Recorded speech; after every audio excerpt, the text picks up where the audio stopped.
தமிழகத்தில் வைரஸ் காய்ச்சல் பரவல் அதிகரித்ததை தொடர்ந்து மக்கள் அதிகம் கூடும் இடங்களுக்கு செல்பவர்கள் முகக்கவசம் அணிய சுகாதாரத்துறை அறிவுறுத்தியுள்ளது. தமிழ்நாடு முழுவதும் கடந்த 2 வாரமாக வைரஸ் காய்ச்சல் பரவல் அதிகரித்துள்ளது. குறிப்பாக குளிர் பிரதேசங்கள் மற்றும் மக்கள் அதிகம் வசிக்கும் இடங்களான சென்னை, கோவை, மதுரை உள்ளிட்ட பகுதிகளில் வைரஸ் காய்ச்சல் பரவல் அதிகரித்துள்ளது. இந்நிலையில் முதியவர்கள், நோய் எதிர்ப்பு சக்தி குறைவானவர்கள், திருமணம் மற்றும் நிகழ்ச்சிகள் உள்ளிட்ட மக்கள் அதிகம் கூடும் இடங்களுக்கு செல்வதை தவிர்க்க வேண்டும் என்றும் மற்றவர்கள் முகக்கவசம் அணிந்து பாதுகாப்பாக செல்ல வேண்டும் என்றும் அறிவுறுத்தப்பட்டுள்ளது. சென்னையில் நடைபெற்ற நிகழ்ச்சி ஒன்றில் பாஜக மாநில தலைவர் நயினார் நாகேந்திரனின் கன்னத்தை அதிமுக முன்னாள் அமைச்சர் ஜெயக்குமார் செல்லமாக தட்டினார். அந்த நாள் ஞாபகம் நெஞ்சிலே வந்தது போல முன்னாள் சகாக்கள் இருவரும் வெகுநேரம் பேசிக் கொண்டனர்.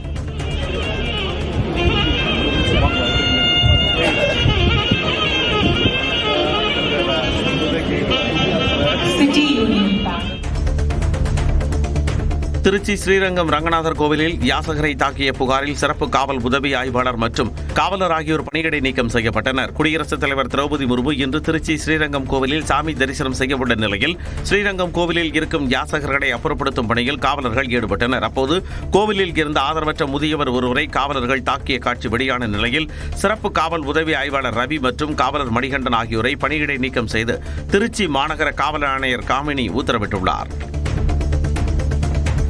சென்னையில் கால்வாயில் மீட்கப்பட்ட பெண்ணின் வாயில் துணி கட்டப்பட்டிருந்ததாக மாநகராட்சி தரப்பில் கூறப்பட்ட நிலையில் அவர் தவறி விழுந்துதான் உயிரிழந்தார் என்று காவல்துறை விளக்கம் அளித்துள்ளது.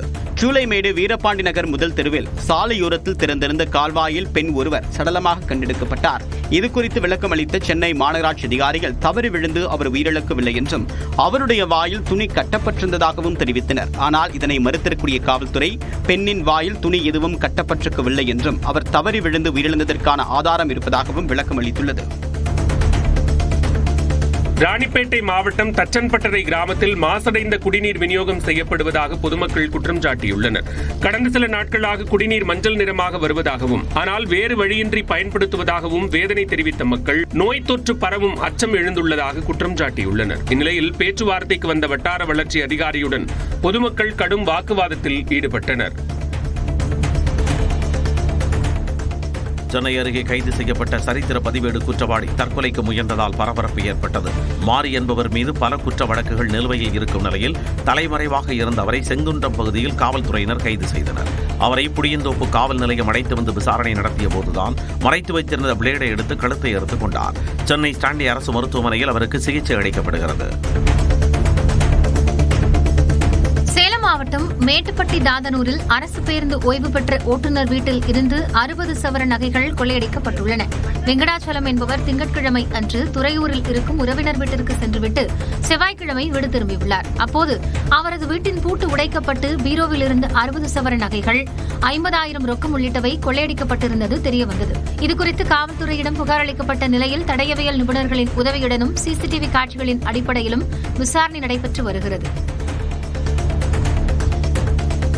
திருத்தணி முருகன் கோவில் மலைப்பாதையில் புதிய தார்ச்சாலை தரமாக அமைக்கப்படவில்லை என குற்றச்சாட்டு எழுந்துள்ளது. அடிவாரத்தில் இருந்து மலைக்கோவில் வரையிலான 1.5 கிலோமீட்டர் தூரம் உள்ள மலைப்பாதையில் 1 கோடி ரூபாய் செலவில் கடந்த 2 நாட்களாக புதிய சாலை அமைக்கும்படி நடைபெற்றது. இந்நிலையில் பழைய தார்ச்சாலையை அகற்றாமல் அதன் மீதே புதிய தார்ச்சாலை அமைக்கப்பட்டுள்ளதாகவும் சாலை ஆக்கிரமிப்புகளை சரி செய்யாமல் விடப்பட்டுள்ளதாகவும் குற்றச்சாட்டு எழுந்துள்ளது. கொடைக்கானல் கலையரங்கம் பகுதியில் மோதல் விவகாரம் தொடர்பாக மேக்ஸி கேப் வேன் ஓட்டுநர்கள் 4 பேர் மீது வழக்கு பதிவு செய்யப்பட்டது. மேக்ஸி கேப் வேன் நிறுத்தமிடத்தில் நிறுத்தப்பட்ட 2 சக்கர வாகனம் மீது பின்னால் இயக்கப்பட்ட வேன் இடித்ததால் இரு தரப்பினருக்கு இடையே கைகலப்பானது. இந்நிலையில் வாகன உரிமையாளரான வழக்கறிஞர் முகமது ஆசிக் கொடைக்கானல் காவல் நிலையத்தில் அளித்த புகாரின் பேரில் வேன் ஓட்டுநர்கள் மீது வழக்கு பதிந்து விசாரணை நடைபெறுகிறது. அரியலூர் மாவட்டம் கீழப்பழுவூர் அருகே அரசு பேருந்தும் காரும் நேருக்கு நேர் மோதிக்கொண்ட விபத்தில் 2 சம்பவ இடத்திலேயே உயிரிழந்தனர். விஜயலட்சுமி என்பவர் தனது தம்பி பாலசுப்ரமணியனின் சிறுநீரக சிகிச்சைக்காக தஞ்சாவூரில் உள்ள தனியார் மருத்துவமனைக்கு காரில் சென்றுவிட்டு ஊர் திரும்பிக் கொண்டிருந்தார். காரை முரளி என்பவர் ஓட்டி வந்த நிலையில் சாத்தமங்கலம் அருகே வந்தபோது விபத்துக்குள்ளானது. முன்னால் சென்ற லாரியை முந்திச் செல்ல முயன்றபோது எதிரே வந்த அரசு பேருந்து மீது நேருக்கு நேர் கார் மோதியது. இதில் ஓட்டுநர் முரளியும் விஜயலட்சுமியும் சம்பவ இடத்திலேயே உயிரிழந்தனர். பலத்த காயமடைந்த பாலசுப்ரமணியன் அரியலூர் அரசு மருத்துவமனையில் அனுமதிக்கப்பட்டார். திருவள்ளூர் மாவட்டம் பொன்னேரி அருகே உள்ள அமேசான் நிறுவனத்தில் வேலை செய்த பெண் மின்சாரம் தாக்கி உயிரிழந்தது சோகத்தை ஏற்படுத்தியுள்ளது. பழவேற்காட்டைச் சேர்ந்த கீர்த்திகா என்பவர் கடந்த 31ஆம் தேதி பணிக்கு சென்றபோது மின்சாரம் தாக்கி ஆபத்தான நிலையில் சென்னை ஸ்டான்லி அரசு மருத்துவமனையில் அனுமதிக்கப்பட்டார். அங்கு சிகிச்சை பலனின்றி உயிரிழந்த நிலையில் கீர்த்திகா மரணத்தில் சந்தேகம் இருப்பதாகவும் உரிய விசாரணை நடத்த வேண்டும் என்றும் அவரது தாய் காவல் நிலையத்தில் புகார் அளித்துள்ளார். திருவாரூர் மாவட்டம் நன்னிலம் அருகே கொம்புத்தேனை கடித்து பெண் உட்பட 4 பேர் காயமடைந்தனர். முடிகொண்டான் ரயிலடி பகுதியைச் சேர்ந்த கலியமூர்த்தி, அவரது மகன் இளையராஜா மற்றும் உறவினர்களான வெங்கடேஷ், கண்மணி ஆகியோர் தாங்கள் வளர்க்கும் ஆடுகளை மேய்ச்சலுக்கு விட்டுவிட்டு வீட்டிற்கு திரும்பியுள்ளனர். அப்போது சாலையோரத்தில் இருந்த அரச மரத்தில் கூடு கட்டியிருந்த கொம்புத்தேனி பூச்சிகள் களைந்து 4 பேரையும் கடித்துள்ளது. இதில் படுகாயமடைந்த 4 பேரும் நன்னிலம் அரசு மருத்துவமனையில் சிகிச்சைக்காக அனுமதிக்கப்பட்டனர். ராமநாதபுரம் மாவட்டம் மண்டபம் அருகே தடை செய்யப்பட்ட மீன்பிடி வலைகளை பயன்படுத்தி மீன்பிடித்த 4 விசைப்படகு உரிமையாளர்கள் மீது வழக்கு பதிவு செய்யப்பட்டுள்ளது. சில படகுகள் அனுமதிச் சீட்டு பெறாமல் மீன்பிடிக்க கடலுக்கு செல்வதாக கிடைத்த தகவலின் பேரில் மீன்வளத்துறை அதிகாரிகள் மண்டபம் கடற்கரை பகுதியில் சோதனையில் ஈடுபட்டனர். அப்போது ஆறுமுகம், கார்த்திக், ஜக்காரியா, உமைதா பாபு என்பவர்களுக்கு சொந்தமான 4 மீன்பிடி விசைப்படகுகள் இரட்டை மடி வலைகள் பயன்படுத்தப்பட்டது கண்டுபிடிக்கப்பட்டது. இதையடுத்து அந்த வலைகளை பறிமுதல் செய்த அதிகாரிகள் உரிமையாளர்கள் மீது வழக்கு பதிவு செய்தனர். தந்தை சூடு வைத்ததில் பலத்த காயமடைந்த 8 வயது சிறுவன் திருவாரூர் மாவட்டம் மன்னார்குடி அரசு மருத்துவமனையில் அனுமதிக்கப்பட்டுள்ளார். வரத்தூரை சேர்ந்த ராஜ்கரன் உமா தம்பதி தன்னுடைய 11 வயது மகள் மற்றும் 8 வயது மகனுடன் சென்னையில் தங்கி பணியாற்றி வந்தனர். இந்நிலையில் 8 வயது மகன் அடம் பிடித்ததால் ஆத்திரமடைந்த ராஜ்கரன் அவருக்கு கை, கால் உள்ளிட்ட பகுதிகளில் சூடு வைத்ததாக கூறப்படுகிறது. இதையடுத்து அக்கம் பக்கத்தினர் உதவியுடன் மகனை மீட்டு சொந்த ஊருக்கு அழைத்து வந்த உமா மன்னார்குடி அரசு மருத்துவமனையில் அனுமதித்தார். அங்கு சிறுவனுக்கு தீவிர சிகிச்சை அளிக்கப்படுகிறது.